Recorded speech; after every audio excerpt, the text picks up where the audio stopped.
Hello नमस्कार दोस्तों, एग्रीमैथ्स online platform पे आपका स्वागत करता हूं।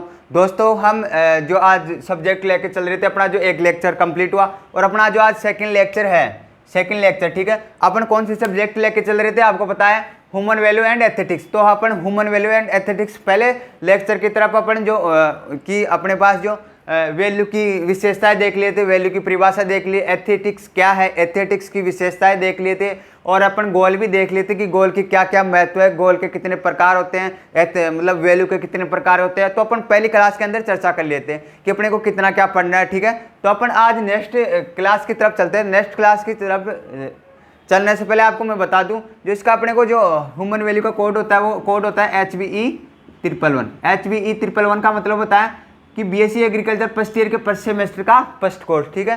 तो दोस्तों क्लास शुरू करने से पहले क्लास को ज़्यादा से ज़्यादा दोस्तों के पास शेयर कर दे और जो इस चैनल पे दोस्त नए जुड़े वो चैनल को भी सब्सक्राइब कर दे, ठीक है। तो अपन देखते हैं आज नेक्स्ट है अपना mission of life. Mission of life, जीवन का उद्देश्य, कि अपने जीवन का क्या उद्देश्य होना चाहिए, किस प्रकार का उद्देश्य होना चाहिए जीवन में, तब जाकर अपने को लक्ष्य प्राप्त होता है, जीवन एक अच्छे प्रकार से ढंग से चल सकता है। मनुष्य का महत्वाकांक्षी होना एक स्वाभाविक गुण है। प्रत्येक व्यक्ति जीवन में कुछ ना कुछ विशेष प्राप्त करना चाहता है, मतलब एक मनुष्य का एक कुछ करने का महत्वाकांक्षी एक मन होता है। तो जीवन में कुछ ना कुछ मनुष्य करना चाहता है अपने जीवन के अंदर। कुछ बड़े होकर डॉक्टर या कुछ इंजीनियर बनना चाहते हैं, मतलब कुछ लोग बड़े होकर या तो डॉक्टर बनना चाहते हैं, कुछ इंजीनियर बनना चाहते हैं और कुछ व्यापारियों में अपना नाम कमाना चाहते हैं। दृढ़ इच्छा शक्ति का होना जीवन में अति आवश्यक है, मतलब दृढ़ इच्छा का होना, दृढ़ इच्छा का होना, दृढ़ इच्छा का होना जीवन में अति आवश्यक है, जीवन में अति आवश्यक है, ठीक है। अपन चलते हैं आगे। जीवन में निश्चित लक्ष्य का होना अति आवश्यक है, मतलब जीवन के अंदर लक्ष्य का अति होना आवश्यक है, मतलब जीवन के अंदर अगर लक्ष्य नहीं होगा तो कोई काम का नहीं है अपना जीवन, ठीक है। आपको मैं पिछली क्लास में बताया था कि लक्ष्य के बारे में, अपना जो पिछला क्लास थी वो लक्ष्य के बारे में थी, ठीक है। तो आपको मैं अच्छे प्रकार से लक्ष्य के बारे में अच्छे प्रकार से समझा दिया, ठीक है। तो अगर आप पहले वाली क्लास को ना देखे तो पहले इस क्लास को पॉज करके पहले वाली क्लास देखें, तभी अपने पास जो सेकंड लेक्चर वो समझ में आएगा, ठीक है। हाँ, तो दृढ़ इच्छा होना जीवन में अति आवश्यक है और अपने जीवन के अंदर अति मतलब लक्ष्य होना भी अति आवश्यक है। जीवन में लक्ष्य सदैव बड़ा होना चाहिए। जीवन में क्या है कि सदैव अपना जो लक्ष्य होता है वो बड़ा होना चाहिए। अपन देखते हैं जीवन में लक्ष्य का होना जरूरी क्यों है। जो अपने पास जो जीवन के अंदर लक्ष्य क्यों होना जरूरी है, अपन देखते हैं लक्ष्य का जीवन में क्यों होना जरूरी है।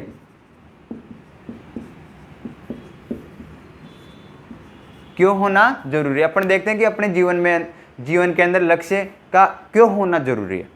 यदि आपसे पूछा जाए कि दोस्तों मैं आपको बता दीजिए, ये क्वेश्चन है ना, लक्ष्य जीवन में होना क्या जरूरी है, लक्ष्य की विशेषता बताइए, जीवन का उद्देश्य बताइए, ठीक है। तो इसके अंदर से आपको या तो 4 नंबर का क्वेश्चन पूछेगा या 8 नंबर का क्वेश्चन पूछेगा।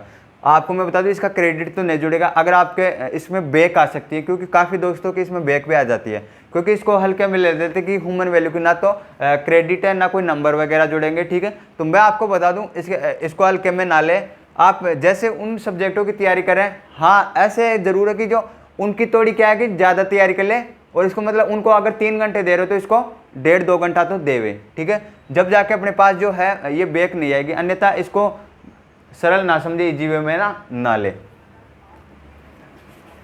यदि आपसे पूछा जाए कि क्या अपने जीवन के लिए कुछ लक्ष्य निर्धारित कर रखे हैं, तो आपके सिर्फ 2 ही जवाब हो सकते हैं, हाँ या ना। मतलब अगर आपको कोई पूछे कि आपके जीवन में लक्ष्य को आपने निर्धारित कर रखा है, तो आपके पास अगर 2 ही जवाब होंगे, कौन कौन से, एक तो हाँ और ना, हाँ और ना, ये 2 ही जवाब होंगे आपके पास, इसके अलावा कोई जवाब नहीं होगा। अगर हाँ जवाब हो तो बहुत ही अच्छा है बात है, क्योंकि ज़्यादातर लोग बिना किसी निर्धारित लक्ष्य के ही अपनी ज़िंदगी बिताए जा रहे हैं। अगर आपके पास उत्तर हाँ है तब तो आपको मानते कि सही है, क्योंकि जो लोग बिना लक्ष्य के अपनी ज़िंदगी गुजारते हैं उनसे तो बेटर ही है। हाँ, और आप उनसे कई बेहतर स्थिति में भी है। पर यदि जवाब ना है तो ये थोड़ी चिंता का विषय है। मतलब अगर जवाब ना में हो या नहीं हो तो वो क्या कि एक चिंता का विषय है। थोड़ी इसलिए क्योंकि भले ही अभी आपका कोई लक्ष्य ना हो, पर जल्द ही सोच विचार करके अपने लिए एक लक्ष्य निर्धारित कर सकते हैं। मतलब अगर इसमें क्या क्या, अगर आज नहीं करे तो कुछ समय बाद में तो अपने पास कुछ लक्ष्य निर्धारित करके धीरे धीरे आप लक्ष्य को प्राप्त कर सकते हैं। आगे देखते हैं अपन मिशन ऑफ लाइफ, नहीं, विजन ऑफ लाइफ।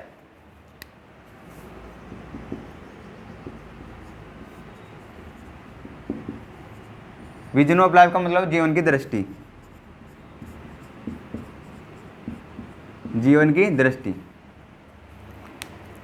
लोग एक सामान्य सा सवाल उठाते रहते हैं, जीवन क्या है? जीवन की कोई एक परिभाषा नहीं है, न तो जीवन का कोई सम्यक सिद्धांत है जो एक समान सब पर लागू किया जा सकते हैं। मतलब एक जीवन की क्या है, एक सटीक परिभाषा नहीं है, जीवन की कई परिभाषा है। लोग एक सामान्य सा सवाल उठाते रहते हैं कि मतलब एक जीवन की कोई परिभाषा नहीं है, जीवन की अनेकों अनेक परिभाषा है, ठीक है। न तो जीवन का कोई सम्यक सिद्धांत है जो एक समान सब पर लागू किया जा सके। मतलब जीवन का कोई एक नियम कायदा नहीं है कि अपन जो जीवन को अपन हर व्यक्ति पर हर नियम के अनुसार लागू कर सके, ऐसा कोई अभी तक नियम नहीं है। ये एक दृष्टि है, एक विचार है, एक संभावना है जिसका निर्णय हम और हमारी मनोवृत्तियाँ, मूलवृत्तियाँ, समय, परिस्थितियाँ, भौगोलिक और हमारी तथा जलवायु आदि पर तत्व निर्धारित करते हैं। हर आदमी का जीवन के प्रति इन्हीं परिस्थितियों में एक दृष्टिकोण धीरे धीरे और कमी आकस्मिक रूप से निर्धारित हो जाता है। जीवन की विविधता का कोई अंत नहीं है, यह विविध अंत है, यह हमें भीतर चुपचाप विकसित होना रहता है और किसी भी समय फूल की तरह खिल जाता है। फिर तो उसी प्रकार का जीवन हमको घेर लेता है, हम उसी पर चलते रहते हैं। कमी कोई हो सकता है कि कौन और किस प्रकार का जीवन लक्ष्य अथवा बुरा है। इसके बाद अपन देखते हैं नई जीवन दृष्टि को विकसित करें। मतलब नई जीवन की दृष्टि को किस प्रकार विकसित करें, नई जीवन की दृष्टि को विकसित, ठीक है। हर इंसान की चाहत होती है सफल और सार्थक जीवन, आनंद और खुशी भरा जीवन। प्रकृति में आनंद सर्वत्र बिखरा पड़ा है, पर उसे समेटने वाला जो मन होना चाहिए वह मन हमारे पास नहीं है। भगवान ने हमारे आनंद के लिए, हमारे जीवन को खुशहाल बनाने के लिए भी प्रकृति की सना ही है। प्रकृति दोनों हाथों फैलाकर हमें खुशियाँ ही खुशियाँ देना चाहती है, ठीक है। अपने को बस खुशियाँ लेने चाहिए। खुशियाँ कहाँ से मिलती है? अपने को प्रकृति से मिलती है। प्रकृति क्या अपने को जो दोनों हाथों के अंदर खुशियाँ ही खुशियाँ देना चाहती है, लेकिन हम कि उन खुशियों को बटोर भी नहीं पाते, उन खुशियों को अपन बटोर भी अपने जीवन के अंदर बटोर भी नहीं पाते हैं। झोली में आई खुशियाँ और आनंद हमारी कुछ कमजोरियों के कारण, मानसिक दुर्बलताओं के कारण लौट जाती है और हम हर समय चिंता करते हुए तनाव में ही जीना हमारी विनती बना रहते हैं। इसके बाद अपन principle of vision of life देते हैं। मतलब अपन जीवन दृष्टि के सिद्धांत देखते हैं।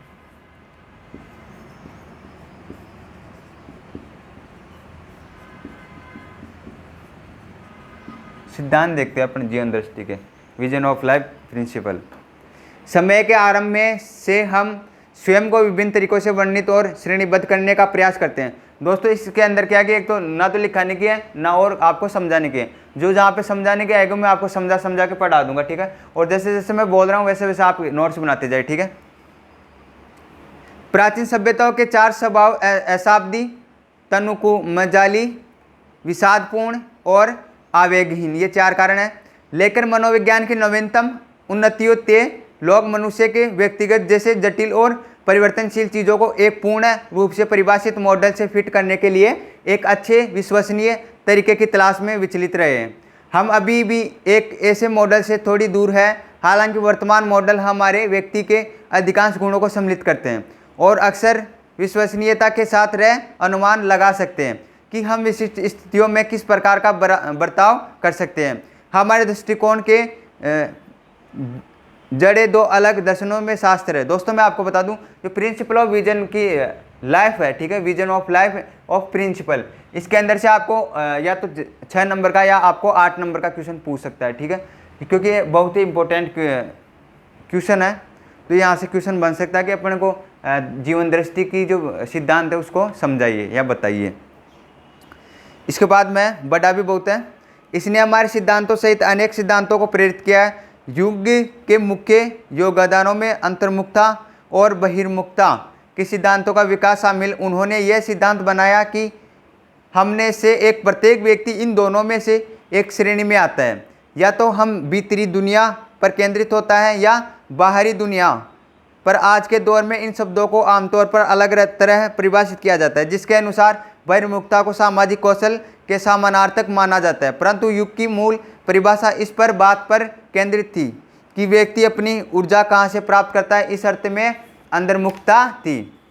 इसके बाद में अपन देखते हैं, यदि आपको अधिक जानने की इच्छा है तो आपको इजेबाल ब्रिक्स महाप्रसाद द्वारा लिखी गई ग्रिप्टिक्स अंगेस्टिंग पर्सनैलिटी टाइप पढ़नी चाहिए। अगर इसके बाद ह्यूमन वैल्यू या एथिक्स या प्रिंसिपल जीवन दृष्टि के बारे में अगर आपको अच्छे प्रकार से पढ़ना है तो पर्सनैलिटी टाइप पढ़नी चाहिए आपको। व्यक्ति के 5 पहलू होते हैं, मतलब जो व्यक्ति होता है उसके कितने पहलू होते हैं? 5।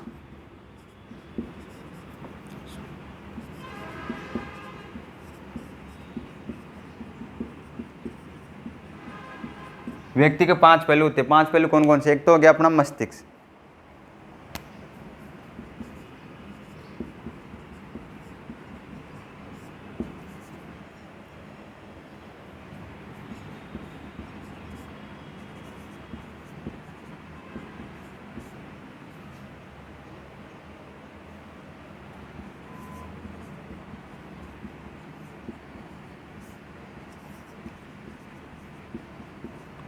व्यक्ति के कितने पहलू है? 5 पहलू। 5 पहलू कौन कौन से हैं? एक तो हो गया मस्तिष्क, एक हो गया ऊर्जा, एक हो गया प्रकृति, एक होगी कार्यनीति, एक है पहचान। अब इसके अंदर अपन जो मस्तिष्क है ये पहला पहलू दिखाता है, ये पहला यह तो पहलू दिखाता है,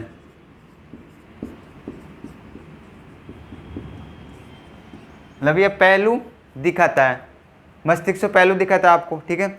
उसके बाद में जो है ऊर्जा, यह निर्णय दर्शाता है कि हम दुनिया को कैसे दिखते हैं, यह निर्णय दिखाता है कि अपन दुनिया में कैसे दिखते हैं, यह है निर्णय दिखाता है हम दुनिया में कैसे दिखते हैं, किस प्रकार के दिखते हैं।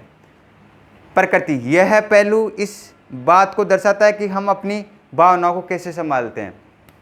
इसके अंदर अपन हमारी भावनाओं को कैसे संभालता है, को कैसे संभालते हैं, कैसे संभालते हैं। इस पहलू के अंदर अपन देखते हैं कि हमारी भावनाओं को कैसे संभालते हैं। चौथा है अपने पास कार्यनीति। कार्यनीति में यह पहलू यह बताता है कि कार्य योजना और निर्णय लेने में हम कौन सा दृष्टिकोण अपनाते हैं, मतलब कार्य या निर्णय लेने में अपना कौन सा कार्य दृष्टिकोण अपनाते हैं। कार्य और योजना,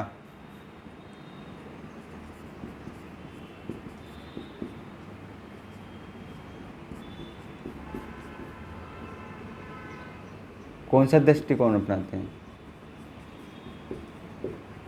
5 के अंदर पहचान, अंत में पहचान का पहलू बाकी सभी पहलुओं का आधार है, मतलब जो अंत का जो पहलू है वो पहचान, वो सभी पहलुओं का आधार है, ये सभी का आधार है।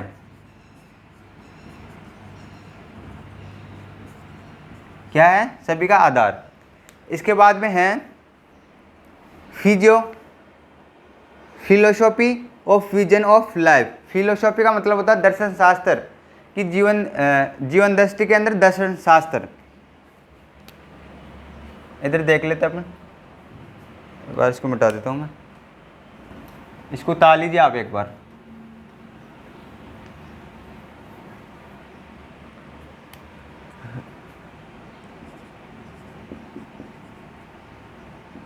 दर्शन शास्त्र, दर्शन शास्त्र के अंदर देखते हैं अपन philosophy of vision of life. दर्शन उस विधा का नाम है जो सत्य एवं ज्ञान की खोज करता है। मतलब जो दर्शन है वो इस विधा का ज्ञान है कि एक तो सत्य और ज्ञान की खोज करता है। व्यापक अर्थ में दर्शन तर्कपूर्ण, विविधपूर्ण एवं क्रमबद्ध विचार की पहला है। इसका जन्म अनुभव एवं परिस्थिति के अनुसार होता है कि संसार के भिन्न भिन्न व्यक्तियों ने समय समय पर अपने अपने अनुभवों एवं परिस्थितियों के अनुसार विभिन्न प्रकार के जीवन दर्शन को अपनाया है। इसके बाद में है दूसरा, भारतीय दर्शन का इतिहास अत्यंत पुराना है, किंतु फिलोसॉफी के अर्थों में दर्शन शास्त्र पद का प्रयोग सर्वप्रथम पाइथागोरस ने किया था। मतलब जो दर्शन शास्त्र उसका सर्वप्रथम प्रयोग पाइथागोरस ने किया था। दर्शन शास्त्र का प्रयोग सर्वप्रथम पाइथागोरस ने किया था। किसने किया था? पाइथागोरस ने। आपको ऑब्जेक्टिव क्वेश्चन के अंदर पूछ सकते हैं बीएससी एग्रीकल्चर के अंदर, ठीक है। इसके बाद में है तीसरा पॉइंट अपने पास, प्राय फिलोसॉफी को दर्शन का अंग्रेजी समानार्थक समझा जाता है, परंतु दोनों में स्पष्ट अंतर है। भारतीय दर्शन और फिलोसॉफी एक नहीं है, क्योंकि दर्शन यथार्थ जो एक है का तत्व ज्ञान है, जबकि फिलोसॉफी विभिन्न विषयों का विश्लेषण है। अर्थात असतत एवं सत पदार्थों का ज्ञान ही दर्शन है। पाश्चात्य फिलोसॉफी शब्द फिलोस प्लस सोफिया, प्रेम प्लस प्रज्ञा से मिलकर पाश्चात्य बना है, इसलिए फिलोसॉफी का शाब्दिक अर्थ वर्दी प्रेम है। मतलब जो फिलोसॉफी का शाब्दिक अर्थ है वो वर्दी और एक प्रेम है, वर्दी एवं प्रेम है फिलोसॉफी का मतलब।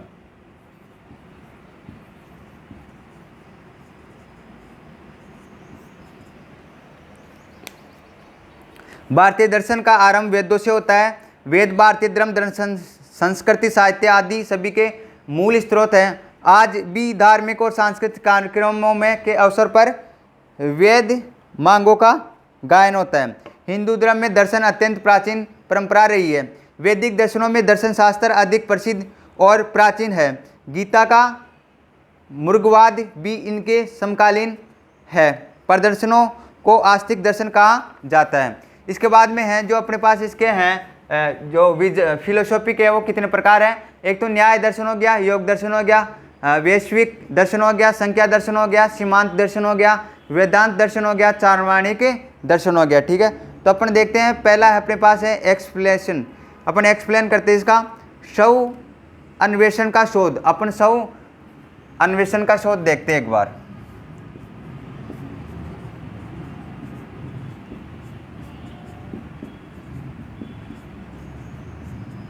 शव अन्वेषण का शोध देखते हैं।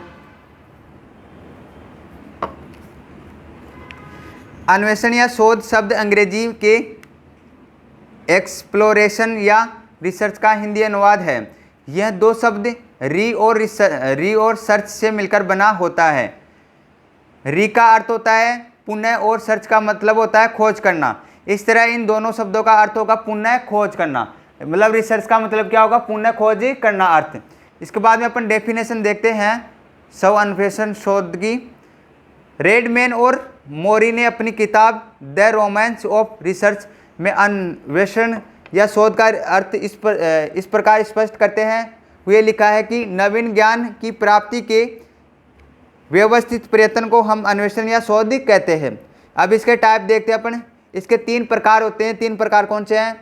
बौद्धिक या विशुद्ध अन्वेषण या बोध।